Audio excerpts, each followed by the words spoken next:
tanto ruido confunde. ¿Qué o quién estará detrás? ¿Te atreves a abrir? En la web suena más fuerte y claro. Cabecera MX presenta El Timbre. Iniciamos.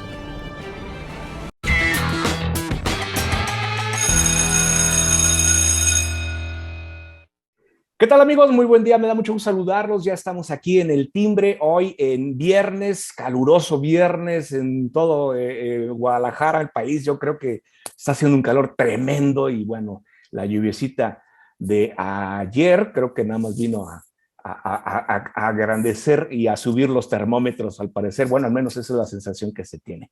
El día de hoy saludo a mi compañera de cada viernes, Inma. ¿Cómo estás, Inma? Hola Alberto, buenos días. Efectivamente, la lluviecita nos cayó como una especie de sauna de baño de vapor. Entonces, pues bueno, esos son los grandes indicios, ¿no? De que seguimos haciéndole daño a nuestro planeta y pues ojalá algún día volvamos a tener los climas templados que solíamos tener en nuestra bella Guadalajara. Así es, Isma. Qué climas, ¿eh? Y se extrañan esas épocas en donde ni frío ni calor. Estábamos, como decían los españoles, cero bajo cero. El día de hoy quiero saludar con mucho gusto y dar la bienvenida a dos colaboradoras que pues están siendo invitadas el día de hoy con nosotros aquí a este programa de cabecera, este programa de análisis. Primeramente doy la bienvenida a Juliana Fregoso, una gran amiga, una gran periodista, una gran compañera en los medios de comunicación desde nuestros inicios. Qué gusto saludarte, Juliana. Muchas gracias, Alberto. El gusto es mío y es un doble gusto porque no solamente te veo después de mucho tiempo, sino que también me reencuentro con el público tapatío después de años de haber abandonado la tierra. Eso es, qué gusto, bienvenida y qué bueno que estás acá con nosotros. También le doy la bienvenida a Lucy Almaraz. Lucy, bienvenida, qué gusto que estés también aquí con nosotros y bueno, pues sé que van a hacer un aporte interesante ambas. No, muchas gracias, al contrario, un placer estar con Irma, con Juliana y contigo y además celebrar que hoy esta plática, esta, digamos, mesa de análisis, pues mira, prioritariamente somos mujeres y eso viene muy bien. Así es, en cabecera hay equidad, ¿verdad, Isma? Así es. Así es. Bueno, antes de iniciar, quisiera invitar a la gente que nos ve, a los compañeros que nos siguen a través de las redes sociales, a que le den like a los contenidos que en cabecera les presentamos. Síganos a través de las redes sociales. Estamos en todas prácticamente, en YouTube, en Instagram, Twitter, Facebook, tenemos Telegram también, donde usted podrá suscribirse y recibir toda la información que se genere momento a momento y de actualidad. Y bueno, pues vamos a dar inicio, si me lo permiten, hoy viernes a estos temas que se han venido presentando a lo largo de la semana. Y bueno, a principios vimos ahí por un incidente que se presentó en tierras michoacanas, allá por el rumbo de Nueva Italia, dice la canción, ¿verdad?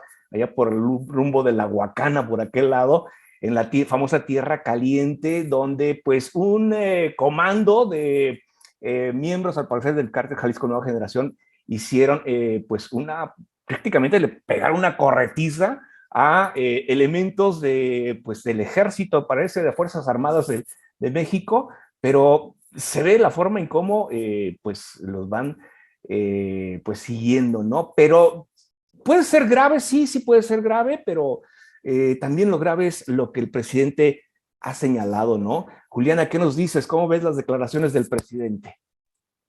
Híjole, es un tema muy controvertido. Yo creo que primero habría que remitirnos a qué pasa en Michoacán, ¿no? ¿Cuántos presidentes no tenemos que han querido reformar la seguridad pública en Michoacán? ¿Cuántos operativos no hemos visto para rescatar a Michoacán? Y hasta la fecha, pues terminamos en lo que vimos, las escenas lamentables que vimos, que prácticamente Michoacán sigue siendo un estado sin ley, ¿no? Calderón, ahí arrancó la guerra contra el narcotráfico, luego Peña Nieto, ahora quiere hacerlo el gobierno de Andrés Manuel López Obrador, y la verdad es que a ciencia cierta nadie ha podido controlar lo que pasa en Michoacán. Sobre las declaraciones del presidente, yo más bien, antes que emitir un juicio, haría algunas preguntas sobre esta declaración del presidente. Específicamente en ese punto de también las bandas son seres humanos y también protegemos a las bandas, ¿no? Mi pregunta sería, ¿un ser humano secuestra a tu hija? ¿Un ser humano mata a alguna persona que se le pone enfrente, la corta en pedazos, se va y tira sus restos a algún lugar como un trofeo de su poderío y de su crueldad? ¿Un ser humano tiene al país en la zozobra en la que estamos? Esas serían las 3 preguntas que yo haría sobre lo que es un ser humano y lo que no es un ser humano. No sé si exista algún razonamiento filosófico en este sentido de qué es un ser humano o qué no es un ser humano, pero al menos yo me haría esas 3 preguntas relacionadas con la declaración que hizo el presidente. Yo quiero creer que fue un descuido a la hora de utilizar las palabras, que probablemente fue era una respuesta que había que matizar de alguna manera, que probablemente no encontró las palabras adecuadas para hacerlo así de bote pronto, pero sí es muy lamentable de entrada lo que escuchamos en la mañanera del viernes relacionada con este incidente, ¿no? No está mal reconocer que efectivamente las fuerzas del Estado pues han sido víctimas de este tipo de actos, porque pues también negar las cosas no es algo que deban hacer los agentes de gobierno. Hemos vivido demasiados sexenios con políticos que se la viven negando las cosas, pero yo creo que las bandas criminales que nos tienen en este estado de zozobra desde hace mucho tiempo no están al mismo nivel que un ser humano. No están al mismo nivel que una persona que pierde a su padre, que pierde a su madre, que pierde a su hija, que pierde a su hijo. Y también no está al mismo nivel de ese sentimiento de frustración que tenemos todos ante todos estos intentos fallidos que se han hecho en los últimos años por pacificar no solamente Michoacán, pacificar México. Esa sería mi primera reflexión. Gracias, ¿no? Interesante lo que nos aportas. Estos cuestionamientos, bueno, pues ahí están para que las autoridades las reflexionen, ¿no? Y nos puedan dar una respuesta con respecto a esto que tú nos estás atinadamente planteando. Inma, esta situación de defender que, porque también son seres humanos, ya lo dijo Juliana, ¿realmente es algo que se le fue de las manos al presidente? ¿Pudiera ser? ¿O es parte del esquema de seguir ese protagonismo del presidente de que se hable de él? Sí, pues la verdad es que son declaraciones que tienen como cierta sistematicidad, ¿no? O sea, tienen ciertos patrones. Comúnmente hay una constante justificación del por qué el presidente no tiene las palabras adecuadas, ¿no?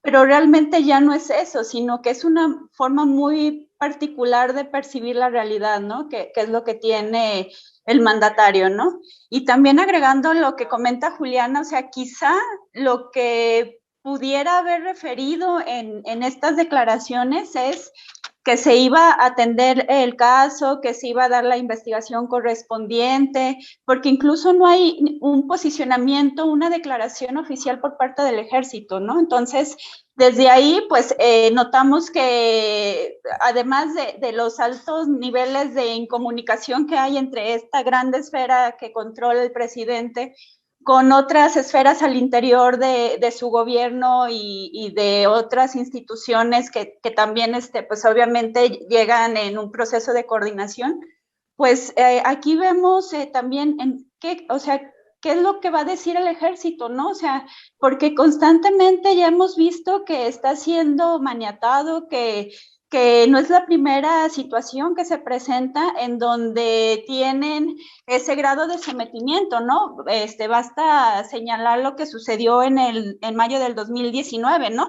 Y también precisamente en Michoacán, ¿no? Donde son desarmados personal del ejército, donde son sometidos por personas del crimen organizado.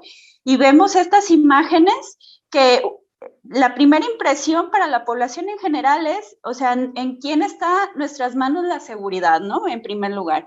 Y segundo, es por parte de los cárteles y del crimen organizado, de que ellos efectivamente están ejerciendo un grado de poder que nunca antes se había visto. O sea, creo que hemos llegado a un punto de no retorno en donde estas esferas criminales ya están supeditadas a las demás esferas de gobierno, ¿no?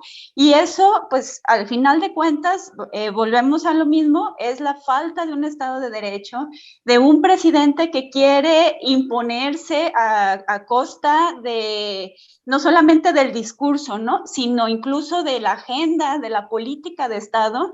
Y pues la verdad es que ya en mi perspectiva muy personal, pues ya no sé si es un mal juego de palabras o efectivamente es una forma muy peculiar de percibir una realidad que dista mucho de la realidad de millones de personas, ¿no? Que estamos padeciendo los índices de inseguridad, perdón, que están galopantes. Y pues bueno, o sea, realmente estamos así como en esta cuestión esquizofrénica de primero dice una cosa y después dice otra y luego no es lo que tú percibiste en el video, en la declaración, etcétera. Entonces sí estamos pues en esta visión muy esquizofrénica, ¿no? Que quizá pues efectivamente al final de cuentas le ha favorecido mucho al Ejecutivo, ¿no? Porque polarizar a la sociedad, el saber en dónde, no identificar quién es el responsable de qué hecho y de que no se le da el debido seguimiento, pues ahí efectivamente pues son créditos, ¿no? Son réditos que el Ejecutivo pues claro que ha sabido capitalizar. Sí, es que esto abre muchos frentes. No sabemos si nos enfrentamos a un nuevo capítulo de lo que el licenciado quiso decir, que nos remite a alguien que le resulta muy familiar al presidente, sí. O si otra vez se abre la discusión en el sentido de, y probablemente Lucy vaya a tocar este tema, de si ya es tiempo de retirar las fuerzas al ejército de las calles, que es algo que ha estado en la palestra justamente, volvemos otra vez a remitirnos al inicio de la guerra contra el narco y a Michoacán, ¿no? ¿Qué tan conveniente es seguir teniendo al ejército en las calles combatiendo al narcotráfico? Se supone que para eso se creó la Guardia Nacional y que iba a haber una transición. Exacto. Pero ya vamos a mitad del sexenio, a más de la mitad del sexenio y seguimos igual. Y a la Guardia Nacional lo regañan, el crimen organizado lo regañan porque no hace su trabajo. Si no es por intermediación de un alcalde, no sé qué hubiera pasado. Lucy, te escuchamos. Sí, muchas gracias. Bueno, pues escuché con mucha atención los comentarios de Irma.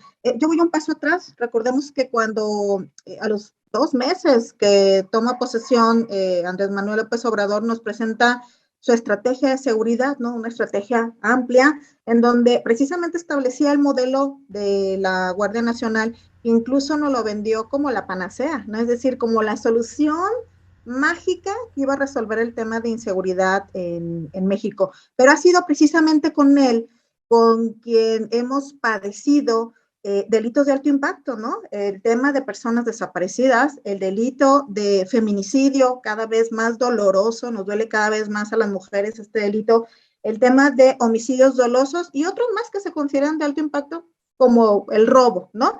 Y entonces cuando vienen y nos dicen que la incidencia delictiva ha ido a la baja, pues nadie la creemos, ¿no? Y nadie lo creemos porque el pulso de la calle y la percepción en materia de inseguridad por parte de las personas, pues es otra, ¿no? A mí sí me llama mucho la atención que siendo el rey de la comunicación, el presidente de la República, haya fallado en sus palabras. No, ese hombre siempre tiene un plan. Y el plan es justo esto, ¿no? Que nosotros hoy y varias mesas más de análisis, porque además nos marca los temas de la agenda pública, ese don tiene, ¿no? El presidente de la República, pues hoy justo estamos hablando de que él dijo que era una actitud responsable por parte de los miembros del ejército, ¿no? Y un poco, no sé si como justificación o incluso más bien como un tema de que nunca habíamos tenido un presidente tan honesto y tan sincero en el que su política criminal pues fuera justo la protección a delincuentes, ¿no? Y esto no es... La verdad es que no tendría que sorprendernos porque él ha dado vestigios de este tipo de actos. Recordemos el tema de Ovidio, ¿no? Recordemos el tema de su charla con la mamá del Chapo Guzmán, ¿no? Y ahora encontrarnos con este tipo de eventos. Entonces, la verdad es que, digo, a mí no me causa realmente sorpresa, más bien es lo que espero de él, una falta totalmente de responsabilidad en lo que estamos viviendo. Él minimiza el tema de la seguridad, él tiene siempre otros datos, él tiene otro discurso. Y hay un tópico importante que mencionaba Juliana, era precisamente cómo él, dentro de su modelo, si lo podemos llamar, de seguridad, no es sacar de la calle a los militares, al contrario, hay una propuesta de iniciativa en el que la Guardia Nacional se convierta en un cuerpo militarizado. Entonces, su intención definitivamente no es sacar a los militares, no es sacar a los marinos, y, por supuesto, ustedes recordarán cómo se conformó la Guardia Nacional, justo por miembros del Ejército, de la Marina, ¿no? Con esta formación en donde lo que se ha maquillado es que es un órgano o una institución civil. Eso no es cierto. Totalmente sus entrañas, el fondo de la Guardia Nacional es precisamente un tema militar. Y aparte, ¿cómo es que, por supuesto, entiendo que el tema de los cárteles no es un tema exclusivamente de esta administración, ¿no? Ha sido todo un recorrido histórico de cómo hoy están asentados, particularmente el cártel Jalisco Nueva Generación en Michoacán, pero también en Jalisco, pero también en Zacatecas. Es decir, todo lo que conformamos esta pequeña región, yo un poco me he preguntado y lo he manifestado en algunas charlas, ¿no? Ya no sabemos quién se blinda de quién, ¿no? Si Jalisco de Michoacán o Michoacán de nosotros, porque la problemática es que hoy cada vez observamos que están más asentados y más arraigados y con más poder y con más capacidad los cárteles, la delincuencia organizada, particularmente el cártel Jalisco Nueva Generación, que las propias instituciones. Lo que yo puedo percibir desde acá, desde la parte ciudadana, desde la parte académica, es que para nada es que ellos tengan esta orden, esta instrucción de no, cada que se encuentren con un convoy del cártel, ustedes mejor váyanse. Por supuesto que en materia de seguridad, pues no resultaría incluso lógico, ¿no? Él habla de que no hay que enfrentarnos, también son personas, también son humanos. Por supuesto que eso lo entendemos. Sin embargo, entiendo totalmente la postura de Juliana en el sentido de que sí, pero ¿qué tipo de personas, no? Estas personas, que además el cártel Jalisco Nueva Generación se ha caracterizado por ser uno de los más sanguinarios. Entonces, ¿qué tipo de personas, no? Entonces, vamos, este discurso que hoy nos quiere, digamos, vender el presidente de la República, yo creo que está totalmente desfasado. Él vive en otra realidad alterna, por supuesto que vive en otra realidad porque él está protegido, porque él tiene seguridad, porque él tiene otras condiciones totalmente diferentes a las personas que viven en Michoacán, en Jalisco, en Nayarit, en Zacatecas, en Guanajuato y en todos estos estados donde tenemos una incidencia delictiva que hoy ya no podemos más. Entonces, ¿habría que cambiar el nombre de la mañanera al multiverso de AMLO? Definitivamente, no, hombre, totalmente de acuerdo contigo. Entre nosotros podríamos hacer nuestra sección del multiverso de AMLO. Lo que dijo y lo que quiso decir. Claro. Exacto. Lo que el licenciado quiso decir. Oigan, y nos queda claro cuál es la idea del presidente, ¿no? ¿Cuál es el plan del presidente? ¿Han visto la agenda del presidente? Solamente es la mañanera. Esa es su agenda del presidente. No hay reuniones, no hay actividades. Rara vez se mencionan algunas actividades fuera de la mañanera, ¿no? Entonces, ¿cuál es lo que quiere el presidente? Lo que a mí me genera un poquito de inquietud, y eso se los pregunto a ustedes, es que yo creo que en mucho tiempo o nunca habíamos visto en un sexenio que el ejército o las Fuerzas Armadas fueran sobajadas de la forma en que han sido sobajadas por parte del que se dice ser ¿cómo le llaman? El general supremo de las Fuerzas Armadas, ¿no? Digo, el comandante supremo de las Fuerzas Armadas, que es el mismo presidente de la República, los tiene haciendo dos bocas, Tren Maya, construyendo el AIFA, en fin, pero y la seguridad sigue quedando en deuda, ¿no creen? Justo ayer platicaba con un analista de este tema de Michoacán, con un analista en temas de seguridad, y lo que me comentaba, un analista cercano a las Fuerzas Armadas justamente, y lo que él me comentaba era que la estrategia de AMLO es apostar al desgaste. En el caso específico de la zona Jalisco, Michoacán, Colima, apostar a dos cosas. Primero, o la muerte de uno de los grandes capos del cártel Jalisco, que se ha corrido muchas versiones, en el sentido incluso de que ya falleció, y que eso fraccione al cártel y se desgaste. Pero mi pregunta es que cada que se desgasta un cártel, cada que se fracciona, da pie a que surja otro peor. Lo vimos en el mismo en Michoacán. La familia, surgieron los caballeros templarios y después el cártel Jalisco Nueva Generación.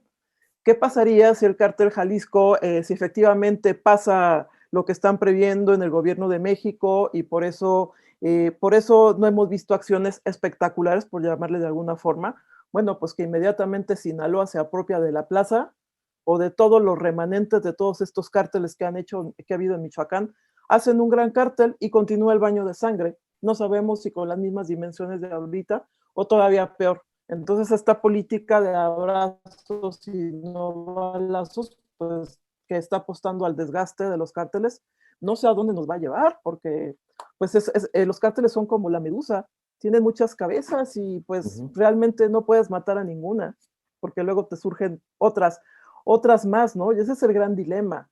Aquí la cuestión es atacar los activos financieros de los cárteles, que es lo que no sé si hemos visto o no hemos visto, porque pues tal parecería que las instancias encargadas de hacer esto están más atentas a otras cosas, y principalmente ahora que está Pablo Gómez al frente de esta dependencia, que se me fue el nombre ahorita, de ser la UIF. Creo que la laguna mental, la laguna mental post-COVID, la UIF exactamente, pues que tiene un político ahí en lugar de tener a un experto en estos temas, ¿no? Pero la UIF tiene una función muy clara, ¿no? Es atacar a los pues contrincantes del presidente, ¿no? Cualquier que le brinque políticamente, ¿no?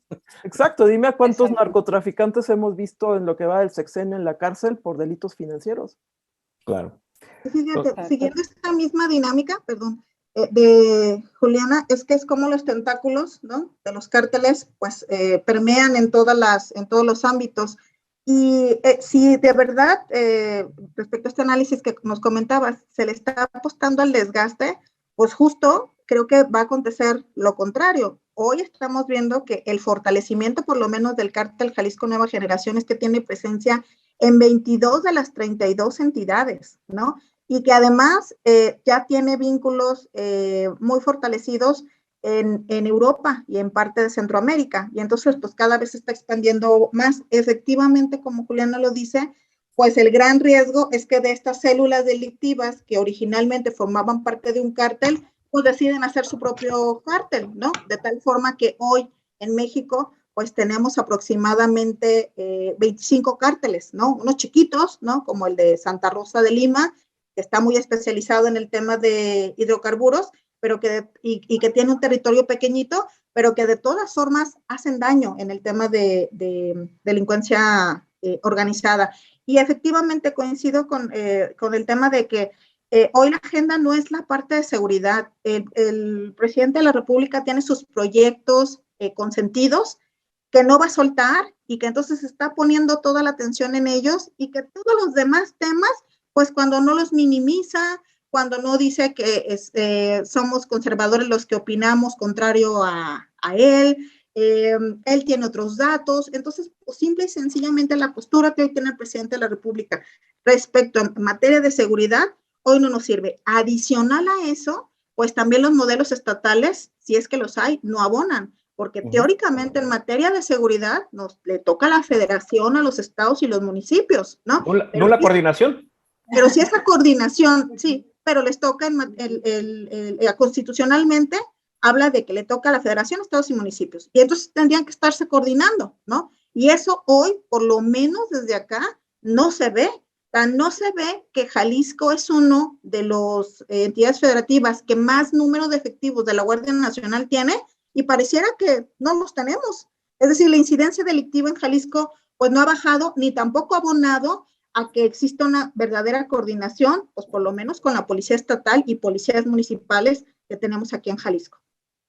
Sí, además el tema de seguridad, o sea, el Ejecutivo es el que establece las estrategias grandes, ¿no? O sea, la política a nivel nacional. Y efectivamente, pues si no estamos viendo una política nacional que sea consistente, pues en las demás cadenas de la administración pública, pues muchísimo menos va a haber claridad, ¿no? Y también capacidad instalada, ¿no?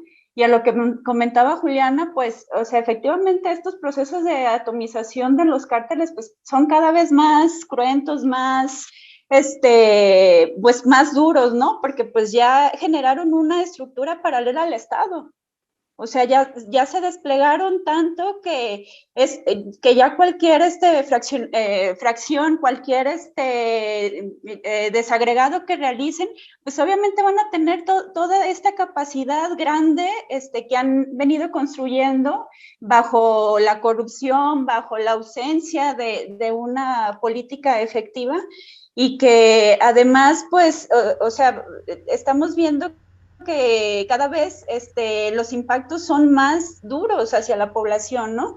Y que no van a tocar sus estructuras económicas porque están instaladas dentro de la economía formal de la nación.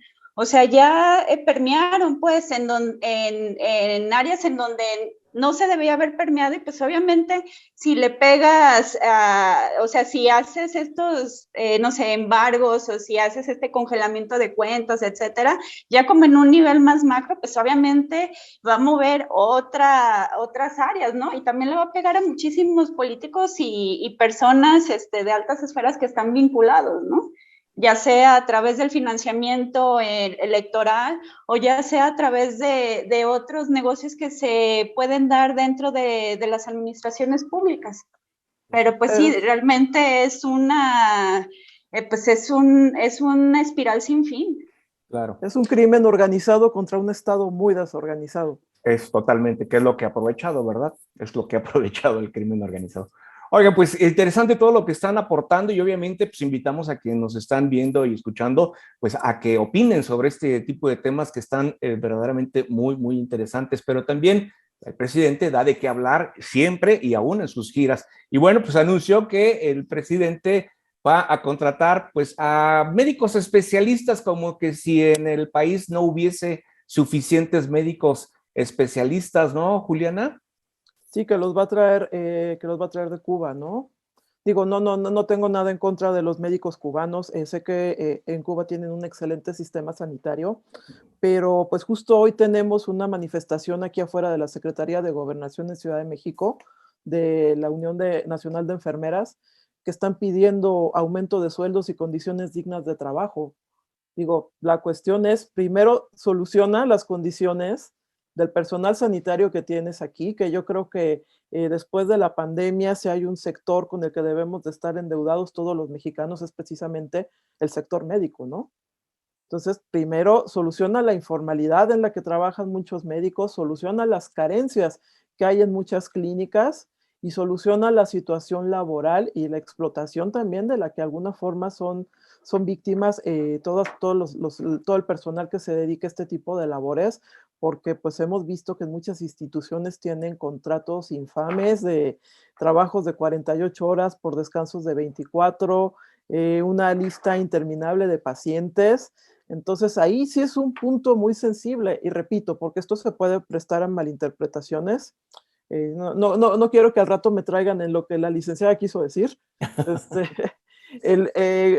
No es nada en contra del sistema de salud en Cuba ni de los médicos cubanos, sino que primero hay problemas dentro del sector que es más urgente resolver que traer 500 médicos de otro país. Así pueden traerlo de Finlandia, de Dinamarca, que últimamente les gusta mucho compararnos con estos países, ¿no? Aún así, yo creo que primero debemos atender los problemas que tiene la estructura sanitaria en México y carencias para después poder ya pensar en ese tipo de intercambio de especialistas, que no sea nada más traerlos, que también de acá se vayan para allá, a aprender nuevas cosas, a aprender nuevas técnicas, hacer un intercambio que pueda ser un un ganar-ganar, ¿no? Ese sería mi comentario inicial en este punto. Es el inicio de convertir el sistema de salud como el de Dinamarca, ¿no, Lucy? Así lo prometió el presidente y bueno, por algo se tiene que empezar, a lo mejor contratando cubanos, médicos cubanos. La misma postura, nada tiene que ver con las personas, nada tiene que ver con el tema de médicos cubanos, pero fíjate que hay un dato bien interesante que a principios justo de este año hay una organización no gubernamental que se llama en inglés, ¿no? Prisoner Defender. Esta organización hizo y amplió una denuncia ante las Naciones Unidas mediante la presentación de un informe con muchísimos testimonios de profesionales cubanos que se les consideraba víctimas de esclavitud y trabajo forzado mediante estas llamadas misiones internacionales, ¿no? Entre las violaciones de los derechos humanos era a personas que eran artistas, ingenieros, marinos, maestros y personal de la salud, ¿no? Y entonces se decía que no participaban de manera voluntaria y que el régimen cubano les retenía sus pasaportes y que solo percibían el 20% de su salario. El porcentaje restante se lo quedaba en manos del gobierno, ¿no? Y es que mismo AMLO lo dijo, ¿no? Yo lo que voy a hacer es dar el recurso a Cuba y ellos le van a pagar, pero de lo que les quiera pagar, pues a eso nada nos consta, ¿no? Entonces, digamos que a pesar de que él ya conocía esto que te estoy comentando, pues decidió aventarse a contratar a esos 500 médicos. Y además también hay que decirlo, ¿no? Que en Cuba hay una denominada ley de 8 años que prohíbe justo a los profesionales volver a Cuba durante 8 años si no regresan al país tras terminar el trabajo y los califican de desertores e indeseables, ¿no? Entonces, lo que decía esta organización es que miles de profesionales sufren este tipo de condiciones y entonces México está abonando a que justo se dé este tipo de figura y qué lamentable, la verdad. Es sumamente interesante este aspecto que nos planteas, Lucy, con respecto a ese estudio donde sí realmente es una esclavitud lo que está haciendo prácticamente el gobierno cubano, lamentablemente, porque, bueno, el darle el dinero a Cuba no soluciona el problema, ¿no? Que se los den directamente a los trabajadores, ¿verdad? A los doctores, a los médicos, a los que hacen y se llevan, ahora sí, la friega de estar frente a los pacientes. Inma, te escuchamos. Pues yo nada más quisiera comentar que también tenemos que desmitificar el aspecto de la salud cubana, ¿no? O sea, en el entendido de que hace 10, 20 años, pues sí estaba como más consolidado, o sea, había más nivel, ¿no? Pero actualmente el sistema de salud mexicano, la verdad es que es de los mejores a nivel internacional, ¿no? Entonces, el demeritar que nuestros especialistas no estén a la altura de poder migrar hacia países desarrollados o que tengan mejores alternativas que irse a Cuba, pues creo que eso sí se me hace como un poquito más grave, ¿no? Además, sí se ha comentado que, por ejemplo, varios gremios de médicos cubanos, pues no tienen las credenciales y los procesos de acreditación y certificación en la materia, ¿no? Entonces, también tendríamos que entrar como a este debate técnico, o sea, de que en verdad se analice no desde la visión política, sino desde la visión técnica, de cuáles van a ser como los beneficios, ¿no? De lograr estos procesos de intercambio y o de cosas que pudieran estar disfrazadas, ¿no? Como un posible intercambio de conocimientos, ¿no? También, pues cabe destacar que esto se da dentro del marco de los 120 años de relaciones bilaterales entre México y Cuba, y pues bueno, también es parte de una agenda que ha venido impulsando el presidente, en donde pues está apoyando este tipo de regímenes a nivel latinoamericano. Pero yo sí, igual como comenta Juliana, o sea, creo que es más importante asegurar que nuestros médicos, los que están haciendo sus procesos de especialidad, subespecialidad, que están haciendo su servicio social, tengan primero la seguridad, porque han habido múltiples conatos de violencia dirigidos directamente hacia el gremio. en donde los residentes, como comúnmente los conocemos, han pasado por violaciones, por sucesos que la verdad, pues no deberían de ser. O sea, son personas que proveen de la salud, ¿no? O sea, que nos dan, que son el baluarte de nuestro sistema de salud, ¿no? Y que en algún momento de nuestra vida, pues vamos a requerir de ellos, y que incluso estuvieron en la primera línea de combate a la pandemia. También cabe destacar otro caso, ¿no? De los despidos masivos que se dieron con lo del INSABI, en donde en enero de este año también hubo múltiples manifestaciones porque hubo despidos de personal que había estado participando activamente para combatir la pandemia, ¿no? Entonces, vamos,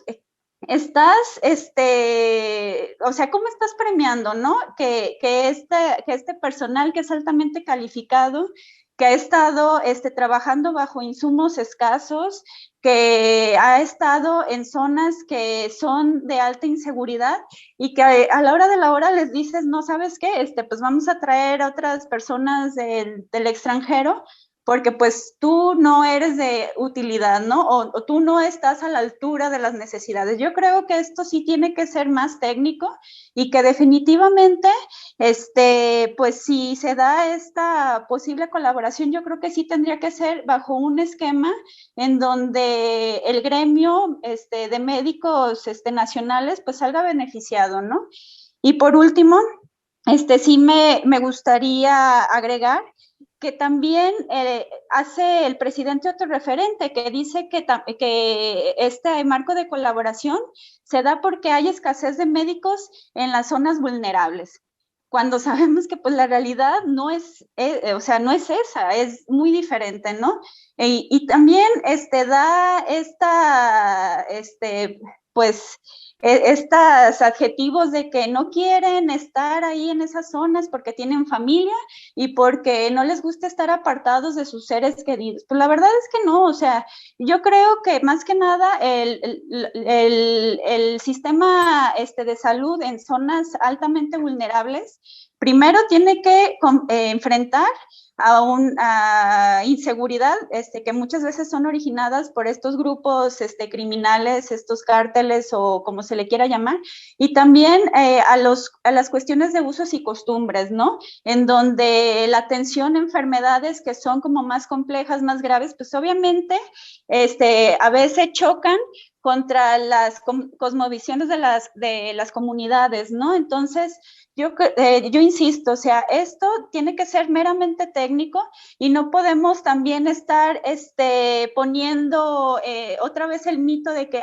el sistema cubano es mejor que el mexicano, cuando la realidad, y pues hay suficiente evidencia y suficientes datos y estudios, pues están corroborando que pues no es así, ¿no? O sea, que incluso es contrario, ¿no? Entonces, creo ahí que obviamente pues este acuerdo se da más en un entorno político y en una agenda muy personalizada, muy particular que trae el presidente. Coincido que es una agenda personalizada porque el presidente dice lo que quiere, no lo que le sugieren, no lo que realmente debiera de ser. Yo creo que todos estos dichos del presidente los hemos visto en todos los... Ahora ya resulta que es experto en aeronáutica, ¿no? Y bueno, entonces ese es otro tema, pero bueno, el presidente dice lo que quiere y cuando quiere y en el momento que quiere. Acuérdense que es el que quiere mandar y marcar la agenda, ya ustedes lo señalaron muy puntualmente. Y bueno, si tienen algo más que decir, Juliana. No, fíjate que ahorita que dijiste me vino a la mente justo un anuncio también que hizo en la mañanera que querían crear una red social mexicana. Para que no nos contaminaran todas esas redes sociales del mundo conservador que vienen de fuera. Sí, puro control. Pero el presidente ha dicho 1000 cosas, ¿no? También dijo que íbamos a crear nuestra propia vacuna en el tema de COVID, y mira, no ha sido una realidad. Entonces, justo eso, o sea, el presidente dice y luego nosotros se la compramos en el sentido de que pues nos provoca, ¿no? Análisis y discusión, Y él feliz porque sigue vigente todos los días, ¿no? Ujú. Lo vemos ahí y entonces cumple su objetivo. Eso es lo peor del caso. Sí, toda la culpa es de las anteriores administraciones. Ah, sí, claro. O del conservadurismo también. Pero siéntense, Neoliberalismo. Todos los fifís. siéntanse contentas, somos parte de ese grupo de traidores de la patria. Pero bueno, eso es lo que dice el presidente. Así es de que, pues bueno, con esto llegamos al final de este programa. Gracias, Juliana. Un gusto volverte a saludar. Inma, gracias por estar acá. Lucy, que no sea la primera vez ni la última. Así es de que vamos, aquí las esperamos con mucho gusto. Yo lo espero a usted aquí el próximo lunes. Cuídense, que tengan un excelente fin de semana. Hasta entonces.